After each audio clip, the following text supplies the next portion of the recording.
Hello, everyone, and welcome back to another episode of All in All with Alex. I'm your host, of course, Alex. Today, we have a very special guest. We have Miss Julie with us here today. I'm going to let her explain to you guys what she does. I'm going to give her a little bit about her background, and then we're going to get going. Hey everyone. Hey Alex. Thanks for having me. So I'm a professional declutterer and organizer. And what that means is I help people declutter and organize not only their homes, but their lives as well. And so that means we might have mental or emotional, spiritual clutter, relationship clutter.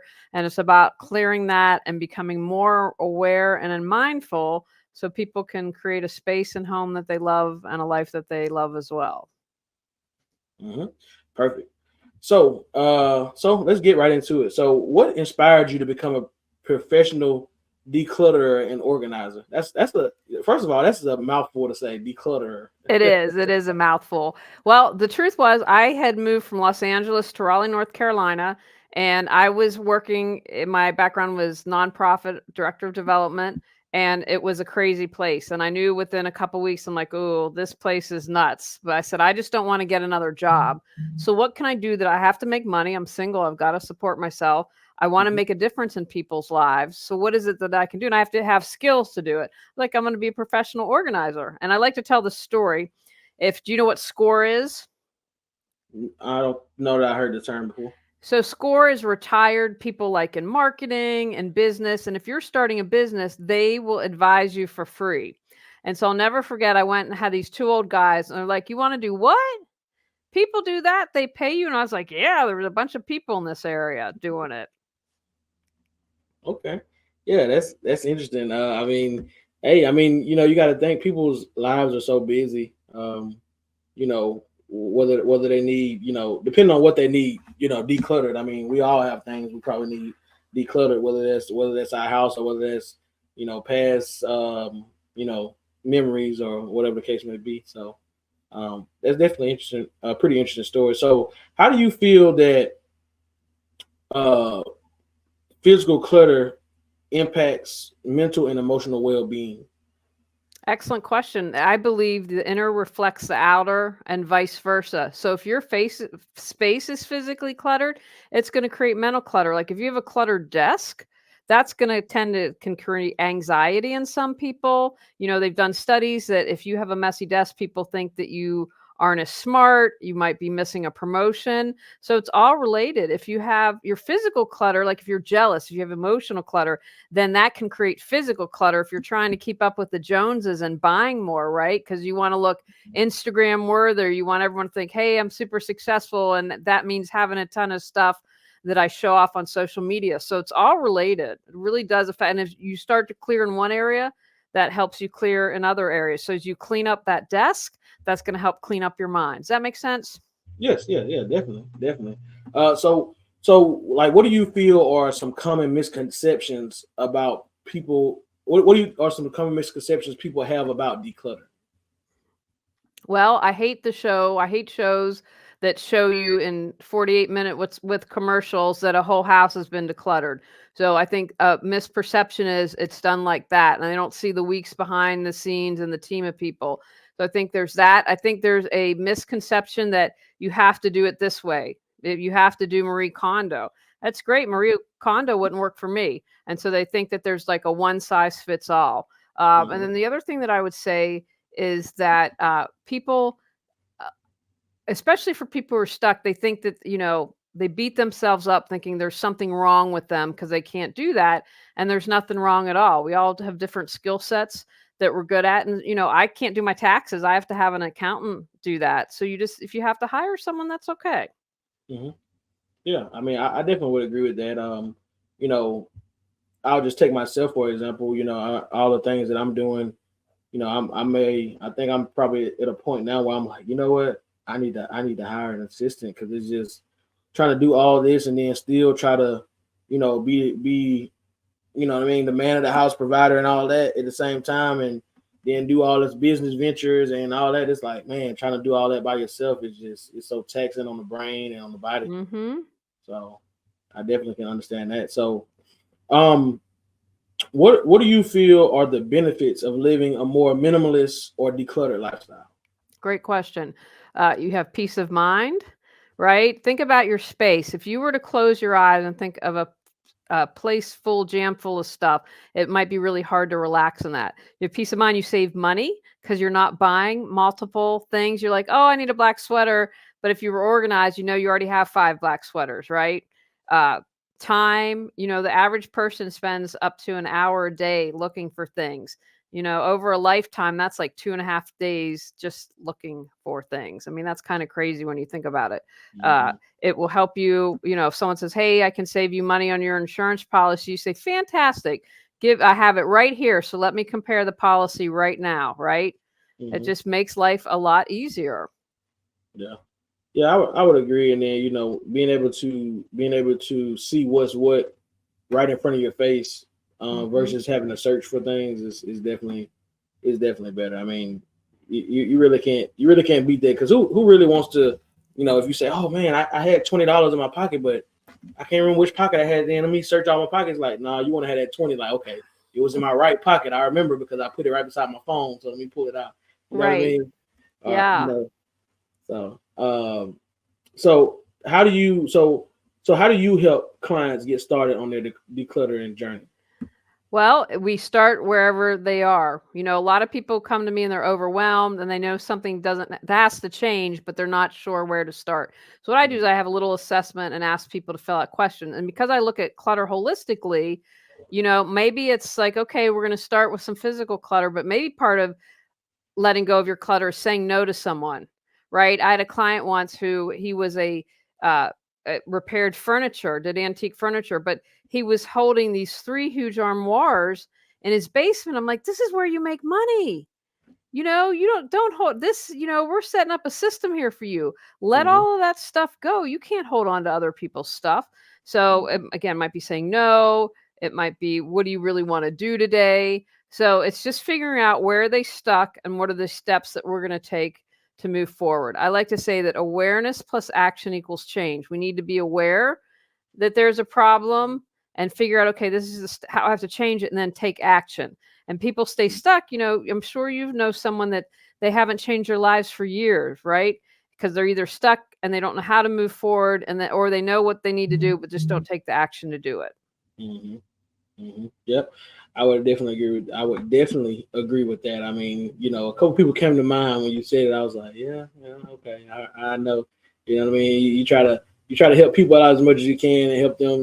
But at the end of the day, they're gonna have to take that step. If not, then it's gonna stay the same way. So I try to tell them, like, hey, do you know what the definition of insanity is? And then they say yes or no, whatever. I tell them, hey, go look it up, and then you'll see what I mean. So. Yeah, yeah. I mean, that's a great definition.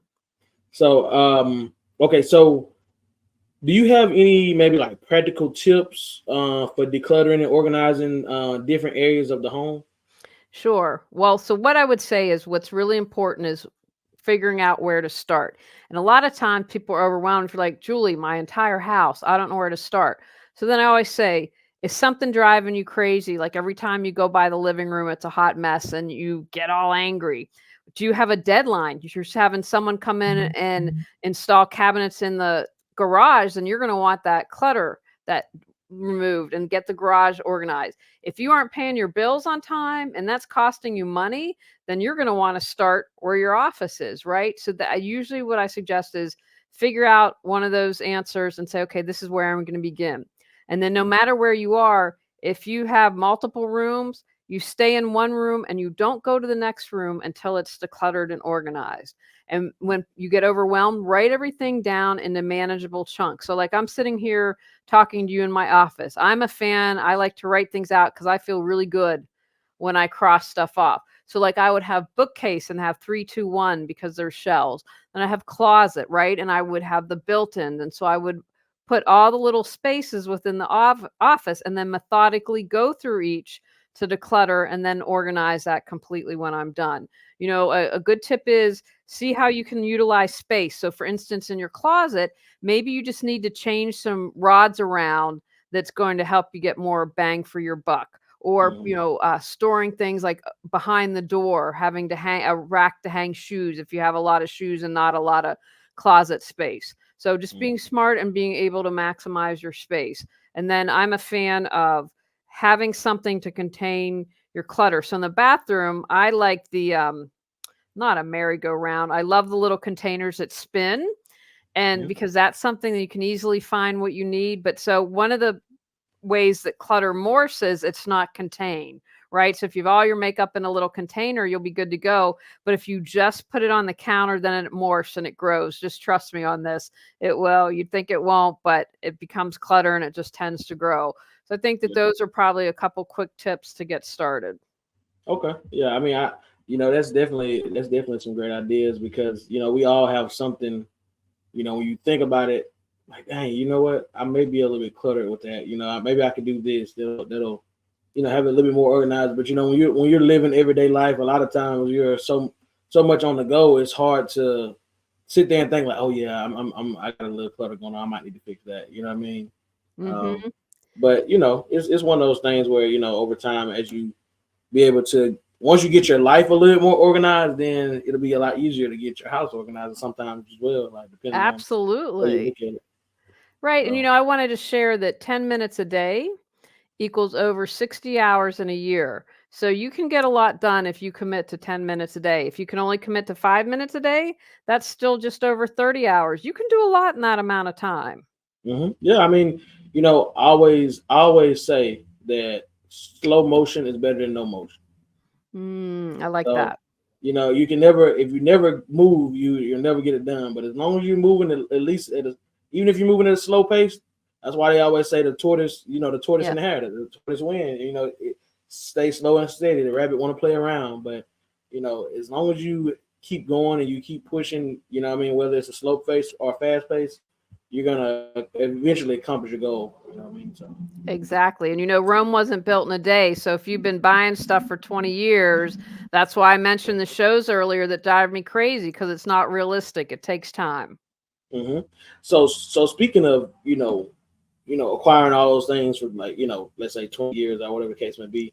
So how can someone develop more of a mindful approach when they are acquiring and keeping possessions? Because we all have things we say, oh man, I want to keep that. So how do they have a better approach to where you know they're not cluttering up their garage now, and the next thing you know it's their whole house. Next thing you know it's their backyard and front yard, and now it's like they don't have anywhere to lay or go to sleep because they have things everywhere. So how is a better way for them to get a more mindful approach to that? Well, I have a couple thoughts. First of all, a lot of people say to me, I've held on to this for a decade. I haven't used it, but I might need it someday. So, what I always say to that, can you trust that you'll get what you need when you need it? Right? That's about having faith and believing, that I will be able to find that tool, or maybe I can borrow it from a neighbor, or maybe I can rent it somewhere instead of having to buy it. The other place where people really get stuck is memories. I can't let that object go. And what I say is what we confuse is we place our memory on the object. But if the object goes away, the memory is still in our heart and in our head. And so that's where I see a lot of people get, oh, I have all these memories in this. And then, when you are out shopping, become more mindful.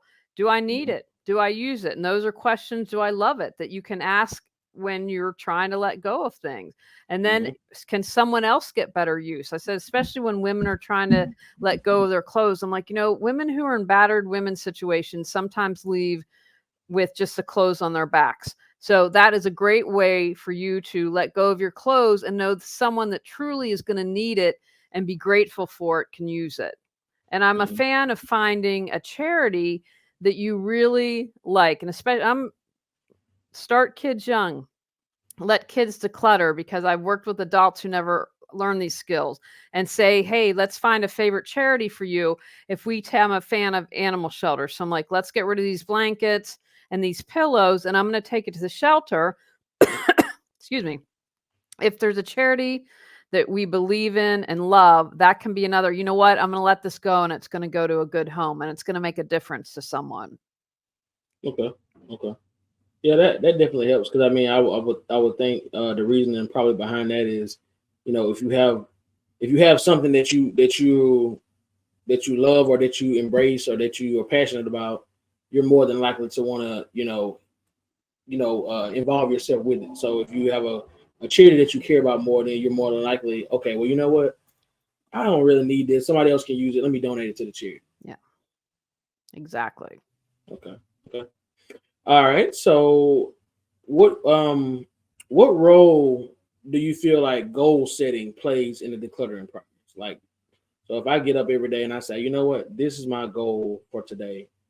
I want to get that extra deep freezer that I have that I don't need, that I never really fill up. I want to get that extra deep freezer out of my garage. Like what? So what does that? What does those goals help as far as the process? Oh, I've never been asked that, so I'm excited. Great Ooh, question. good. I think it is a huge, huge play. Like I have this little clever fox, and I talked about I do everything where monthly and write it down, and I have a check in with myself on my goals every month. I think it makes a huge difference. And I'm a fan of writing it down, whether you put it in a planner like that, if you have a Word document, or you have an app, right? Because if we say I'm going to get to it someday, someday never comes. But if I Mhm. schedule it and I say, okay, you know what? I want to start a relationship, but my house is kind of cluttered and I'm too embarrassed to have. If I were to meet someone, I'm embarrassed and I don't want them coming over my house. So, okay, it's my goal to meet someone. So then that is going to be my motivation. Like what I say to people, what is clutter costing you? Is it costing you peace of mind, time? Are you fighting with your spouse all the time? And then ask yourself, what will you gain when you declutter? And to peace of mind, right? The older I get, you can't put a price tag on peace of mind, but goals play a huge part in that. You can write down, okay, this is what I'm going to accomplish. I mentioned breaking it down in manageable steps. You'll be more successful if you have goals and can understand your motivation to declutter. Okay. Cool. Yeah, I definitely agree with that. I mean, everything in life, I feel like you should make goals for. Hmm. Pretty much, every day you should get up. You should have a goal set for the day. Now we all know life doesn't always go how we have it planned, but having a plan is definitely better than not having one. Absolutely. Um, so how can someone maintain a clutter free environment over the long term? Because it's easy to do it. I ain't gonna say it's easy, but it's you can do it for a short amount of time. But how can you build that mindset up to make sure that you can maintain it over a long term? Great. Well, what I tell clients is once you've done a major purge, it's really easy to maintain, but you have to commit to maintaining it. I go through everything I own every year. Now we've downsized twice. And so, uh, like I took last year off. I'm like, yeah, we've downsized, but I do it almost every year. So it's really important to do that. It's really important to be aware of your mindset. Like, don't bring it in. If you stop it before it starts, like get off junk mail list, right? Then you don't have to throw it in the bin. If you say, okay, do I really need those pair of shoes? Let's just not buy it because it's on sale, not because it's 10 for 10 for Kroger and you've got a basement full of food that's gone bad because you've never used it. That's where discipline and discernment comes in. Okay. Do I know? You know what?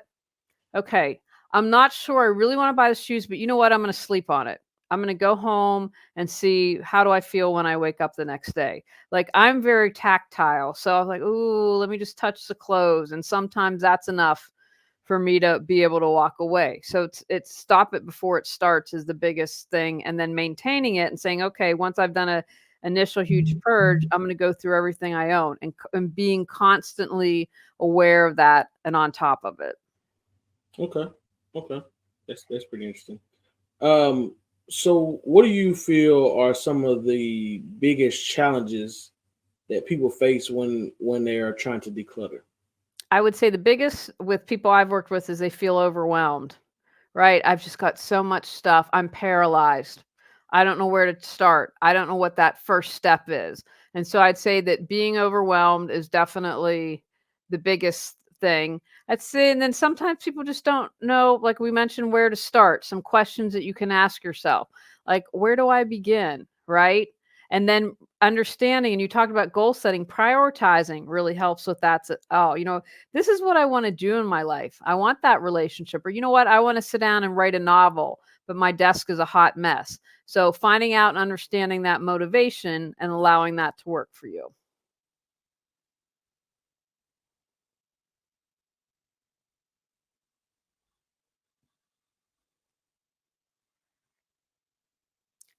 I've lost you. I don't hear you.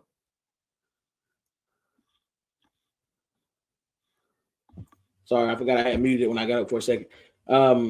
So let me get this pulled back up so I can get back to the question. So the question I was going to ask was, how do you feel that your background as a life coach informs your approach to decluttering? Ooh, these are such great questions. You get a gold star. You really have done your homework.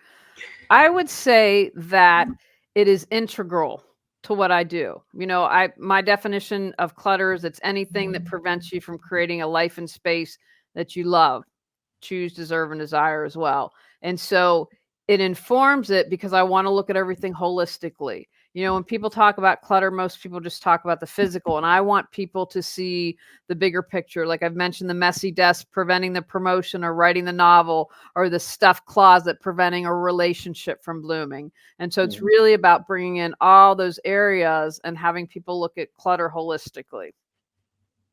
Hmm. Okay. So, um, can you do you have any maybe success stories or transformations that really kind of stuck with you that you witnessed through your work? Absolutely. So I had one client, and this is will be a great example of how everything's kind of related. And I was Mhm. working with her, and she had a stack about 2 or 3 feet tall. And I said, "Well, what's this? What's going on here?" And she said, "Oh, those are clippings and recipes." And this was when I first started my business, because obviously it's a lot easier to do things digitally. But she said, "I'm sending those to people." And I said, "Okay. How long's this pile been here?" 2 or 3 years. And so we Hmm. started to talk, and I asked her questions. And, I believe we all have the wisdom within. And I only see my job as helping people pull that out and bring that to the surface. And she said, "I'm afraid if I don't send people things and keep in contact with them, they won't love me." And as soon as she voiced that, she knew that that wasn't true. And we were able to put the entire thing into the recycling bin. I also was working with someone, it was second marriages for both of them, but they were still in that honeymoon phase, and their dining room was so cluttered that they wouldn't sit down and have a meal. And so that was really negatively impacting the relationship, because it's like, we're not breaking bread, we're not doing that check-in with dinner. And so clearing that off and getting organized, and then bringing peace back in to the relationship. And then and another person, and this is why decluttering can be so powerful. We were working, and we were decluttering socks, and we had been working together for a while. And all of a sudden she was like, "Oh my God, I was molested as a child." And the act of decluttering, everything's energy. So moving that stuff around was able for her to bring that to the surface. And I said, "That's powerful." I said, "I can't help you, but I can get you in touch with someone can." And so that's why Mhm. I get passionate about it. That's like the energy, everything's moving around, and you were able to bring that to the surface. So it can be incredibly powerful. Yeah, so it's almost it's almost like they're as they're decluttering, it's taking away some of those things that are bothering them. Like they're rearranging those inside of their Yes. mind at the same time they're rearranging it around their house. Yep. Exactly. Hmm, that's pretty interesting. Um, let's see. So, how do you feel that parents can instill good decluttering habits into their children? Oh, I love this. This is so important. Kids are never too young to learn. And what's important is to establish habits, like knowing everything has a home. So we put our toys back. They should be putting toys back when they're finished with them every day, at worst case, at the end of the week. Starting to instill those habits. Know that everything has a home so they can find it easily. I love to suggest decluttering at birthdays and holidays. Oh, our birthday's coming at, why don't we let go of the toys that we don't want, because we know we have new things coming in, right? At the holidays and birthdays, getting in those habits. It's important when you are looking at all the school projects that kids do, is getting them involved, because something that you might think isn't important is important to them, right? And saving that, and then going through that. Okay, let's go through last year's and really try to pare down and have them continually using those skills, so that they have the capability to let stuff go and don't hoard and don't hold on to everything. Hmm, okay. That's pretty interesting. I hope people really listen to that and take heed, so that way it can like you said. I mean, just being more organized and instilling in them the organization and goal setting and things like that. It helps people mind focus more, and you can be able to use your mind better for other things than having to search for something or try to remember where Mhm. you put it at. If you have an exact place for it. So Yeah. let's see. So okay, let me ask you this: how can someone declutter their digital life and manage digital clutter? Excellent. Well, I just throw in social media, unplug. I just want to say that. I mean, and actually time yourself. How much time did you spend on Instagram or Facebook scrolling? Because people say to me, I don't have time to declutter. I don't have time to organize. And I say, how much time did you spend on social media? Right. And time yourself because I think, oh, yeah, it's 5 minutes. No, it was 2 hours. So I would just say that off the top digitally and get people to unplug. I would also say, if you have files on your computer and you have paper files, organize them the same way so that you know that you have that system to keep it in both ways. So digital clutter is the same way. You should purge everything every year. You should go through all your files. You should go through all your pictures. Like, why are you holding on to those pictures where you don't look like how you look? You the actual photograph or digitally. A lot of things can be digitized now. You can Mhm. bookmark recipes. You have something like Evernote or an app you can do, which allows you to organize things by notebook. Get as much stuff digitally that you can and do that. Like, one of my favorite tips is there's a website called manualsonline.com. And manuals are really bulky and sometimes can really take up a lot of space in your filing cabinet. You're probably going to find recycle your manual, and you're probably going to be able to find it in that site. That's just one way to let it go. But digitize as much as possible. But you have to remember that can become clutter too, and you need to go through that regularly. Hmm, okay.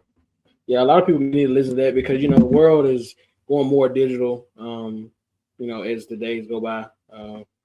So digital clutter is definitely a big thing because you will see less and less people actually writing things down now. Everything is stored in your phone in a notepad, or you know whether it be text messages, pictures, whatever the Mhm. case may be. So I feel like that is definitely important now, and it's definitely going to be important as time goes on for the younger generation also. So now, one thing about decluttering is we need to make it eco-friendly, make it to where it's nothing that's hurting the environment. So, what do you feel are some eco-friendly or sustainable decluttering practices? Okay, great question. Recycle. Know your recycling laws. What is it that can recycle? I think that's really important. So you just don't throw everything away. You recycle everything that you can. I just want to include don't give charity a junk. I know if you're in California and you give charity a bunch of junk, they're going to have to probably throw it away and pay a landfill fee. So you haven't helped the charity, you've hurt them. Rethink. I've kind of have touched on this. Do you really need something? Right? And like, or if you're at a networking event, you need all those little tchotchkes that are just going to fall apart after 5 days. Really ask yourself, do I need to go out and buy a container? Or can I repurpose something? Do I have something around the house that I can go ahead and use? Uh, Rethink, repurpose, recycle, uh, reuse. Can you reuse something like a glass jar? I make tea and I use glass jars. Can you give something? Excuse me, I'm going to have a. Okay. I'm sorry. You all right? You all right? It's all right. Ain't no problem at all. I mean, I've tried. I have my water here and didn't want to. Yeah, ain't no problem at all. If you can reuse, like I mentioned, the glass jars, or if you can give magazines to a nursing home or to the Girl Scouts or the Boy Scouts to cut out and maybe do their vision boards or whatever. So just get into the habit, especially of rethinking. If you don't buy it, you're not going to have to declutter it. Hmm. I definitely would agree on that. So, how does decluttering tie into your passion for environmental and animal issues? I know we kind of talked about a little bit about environmental, but how does that tie into that? Uh, because, well, I should tell this story. So when I first started my business in 2009, I was living in Raleigh, North Carolina. And I was networking with someone, and I sat down. She said, "I hate organizers." Now, normally I probably would have run out of the room, but I just said, "Why?" And she said, "They're so wasteful." And I said, "They don't have to be wasteful." And I talked about repurposing and all this stuff. And I was like, "Aha, I'm going to specialize." I was the first organizer in North Carolina and West Virginia who specialized in eco organizing, and I won a couple awards for it. But people said to me, "You were going to fail because you were in the South. You were in Raleigh, North Carolina. They're not eco-friendly. You just shot yourself in the foot." And I didn't. And I ended up winning awards for it. So I think no matter what you do in life, especially if you're a business owner, who you are is going to be your business, and you will bring that into it naturally, whether or not it's your intent. And I have always been eco-friendly, and so it made sense to bring it into the business. And I didn't, so that woman saying, "I hate organizers," with the catalyst, be like, "Oh no," and I was like, "I can do this. I can specialize in this, and I can teach people." And I'm someone that I will never force anyone to do anything. Mm-hmm. And if I plant a seed, that's okay. Mm-hmm. Yeah, I mean, planting those seeds are definitely is definitely a great thing because a lot of times you don't realize how much you impacted somebody's life until maybe later on down in life. So Mm-hmm. that when that seed has grown into this great big tree, and now you're like, oh man, and they come back and tell you like, hey, you were the reason for this. You telling me this, or you doing this, or I just kind of watched you do this, and it motivated me, and so on and so forth. So I feel like that, even if you don't see the change right then, planting that seed is definitely very, very important. Absolutely. Okay, so what is one piece of advice you would give to someone feeling overwhelmed by clutter? Like, what would be the main thing that you would tell them to do? First thing, just breathe. Just take a deep breath, because a lot of times when we're overwhelmed, we're out of our body. So I'd want people to ground, get back into their body, because if you're overwhelmed and up here, you're stuck and you can't make decisions. Okay, I'm just going to breathe and get back into my body, and then I'm going to start. I'm going to pick a place to start and go from there. But when you're just overwhelmed, just breathe. The very first job I did, it was a whole house declutter, and I'd done the upstairs, and then we got to the pantry. It's the biggest pantry I'd ever seen in my life. It was like 6 feet tall, and it was stuffed. And I walked in the pantry, and I had a brain fart. I was like, huh, what do I do? Where do I start? And I was like, stop, take a few deep breaths, and it'll all come back to you. And it did. So if you're overwhelmed, just breathe. That's the first step to take. Okay. Yeah, I mean, yeah, it definitely helps. A lot of times when you're overwhelmed, you're not thinking clearly because it's Mm-hmm. like, oh, you're thinking about the end goal of or what all you have to do instead of thinking like, okay, well, let me relax. Let me just say, you know what?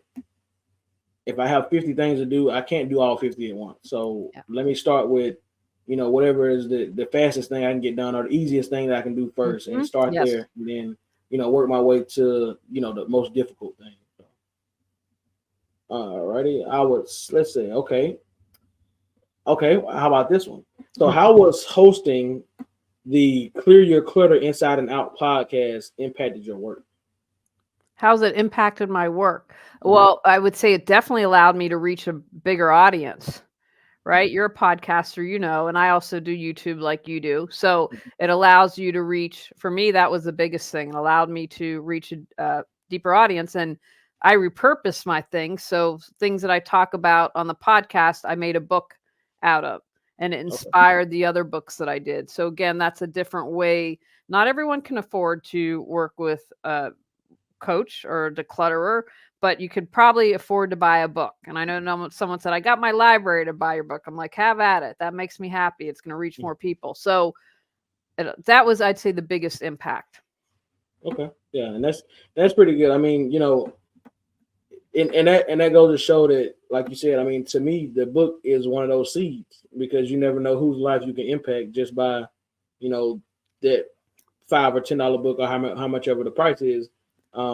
Just them reading that book may change their lives for the better. I mean, it may be somebody, you live in North Carolina, it may be somebody in California somewhere or in Hawaii somewhere. You never know, and it changes their life for the better. And and then maybe they reach out to you on social media or something and say, "Hey, look, your book did this for me, and it just those things like that make you feel better because like okay, I'm making a difference. So Yeah, and I would just say to anyone listening, whether it's be great if it's me, but anyone that helps you, like I have kept every time someone has written me an email, I listen to your podcast. I mean, those are things that I just hold in my heart mhm, because when I heal, you heal. When you heal, I heal. And if mhm, you clear your clutter, you're going to share your gifts with the world and you're going to impact other people. And that's just going to expand. And you know what? I want to live. I'm not happy with the world the way it is. We've got a lot going on and but as we all shine our lights, we allow that to shine on the darkness and let the darkness dissipate and it allows us to all come together. I would definitely agree with that. Um, so how many books have you written? 15. Wow, that is a lot. That is a lot. So what do you feel? Which book do you feel was um your bestseller, or which book was your bestseller? So I have the journal prompt series, which are 12 books. So it's like Okay. here's journal prompts and then how to goal set. And then the Clear Your Clutter Inside and Out holds your hand a little more. And I would definitely have say I've sold more of those, the most of those. And that goes into a little more detail. So if people are like, you know what? And again, everything I teach people how to set goals, to take an action plan and to move forward. But that was taking, I'm like, okay, these have been really popular episodes. Let's write them out and put it in a book format. Because, some people can listen, but other people are visual and like to read. hmm So do you feel like even though that's a series, do you feel like that's your best work, or do you feel like another book is your best work? Oh, I'm working on a personal book now, definitely more about clutter. Absolutely. I'm not done. I love Oh, writing. okay. I mean that's good. I mean you'd be surprised the things that will come to your mind when you're writing versus just sitting there trying to think of it. Like it'll just sometimes it just flows a lot smoother that way. Yes. Um, so are your books available on all platforms or? Mm-hmm. Well, I don't have audio yet. That's on the to-do Okay. list. But I was a love-hate relationship with Amazon, but Amazon opens me up to a different audience, and then I have them on my website. And then Google Play, they're on. So yeah, I'm on most platforms. Okay, okay. I'll have to get some of those links so that way I can put them down in the description and make sure that people can access or if they're in your website, I'll put them on your website. That way you can get that traffic Yes. there and they can Thank see what you. all you have to offer and then if they can use your services, they can definitely do that as well. So um we just got a few more questions. Let's see. So how do you feel? So you said you've been doing it since 2009, correct? Yes. Okay, so 15 years. Um, how do you feel your approach to decluttering has evolved over the years? Ooh, I love that. Well, first of all, I changed my business name. Never do that. It was Healing Through Organization. Then I changed it to Reawaken Your Brilliance. So being a business owner, what it doesn't someone say evolve or die, but I think that that's true. Like, so when I was in Raleigh, there were a lot of people doing this. So one of the first evolvements was, okay, I'm going to specialize in eco organizing. Then I had a really great session with the client. I'm like, oh, you need to get certified to coach because you need to bring in more of your coaching element. So evolve that way. Oh, I did a TV show. Oh, evolve. I'm gonna now pivot and do my own podcast. Oh, I'm gonna make books out of my podcast. So I think it's constantly evolving. Oh, I'm afraid of public speaking, tough crap. I'm gonna have to get over that and network and stuff. Oh, I'm gonna do public speaking now. Oh, when I write the books, I can bring my books to my public speaking event. So I think it's always continuing to grow. I'm now creating an Etsy shop. That's my big project for 2024. And so constantly creating and saying, okay, this is what I need to come up with. And it's like, okay, if we're going to have a bunch of organizers in the area, that's fine. Then I'm going to specialize. I'm going to create classes and products that people can buy. I'm going to start to speak publicly. So just being able to pivot and grow. Okay. So last question before we wrap things up. What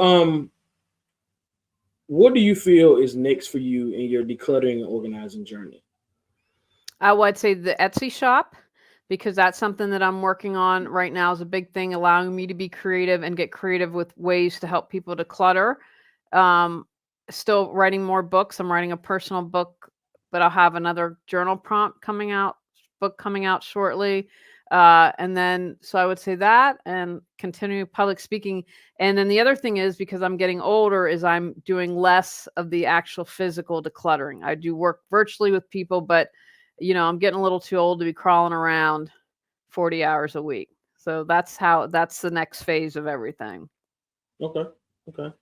That's pretty interesting. So, and it's good that you mentioned that you do virtual. So now people, watching this, they can realize, okay, well, I don't have to be in North Carolina, for her, I don't have to fly her out here to, you know what I mean? So now they get a better understanding of, hey, I can just do, a Zoom call, FaceTime call or something. And we can, whether it be a consultation or whether it be, hey, I need you, daily, on a daily basis, almost kind of like a counselor to, help me, walk me through, to help, basically almost like coach their life of, to make sure they get rid of the declutter or get rid of the clutter. Sorry. But yeah, so we're going to wrap it up right there. I definitely appreciate you taking your time. I know you're a very busy woman. So anything that you want to tell everyone before we get up out of here? Yeah, I would just, first of all, thank you. This is a fantastic interview. I would like people to remember that they are good enough, worthy enough, and loved no matter what.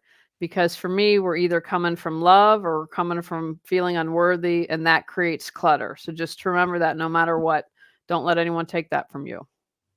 Yes, I would definitely agree with that. Everyone needs to always remember, yep, you matter for sure. So, thanks everybody who's watching. You guys have just watched another episode of All In All with Alex, and we'll see y'all on the next episode.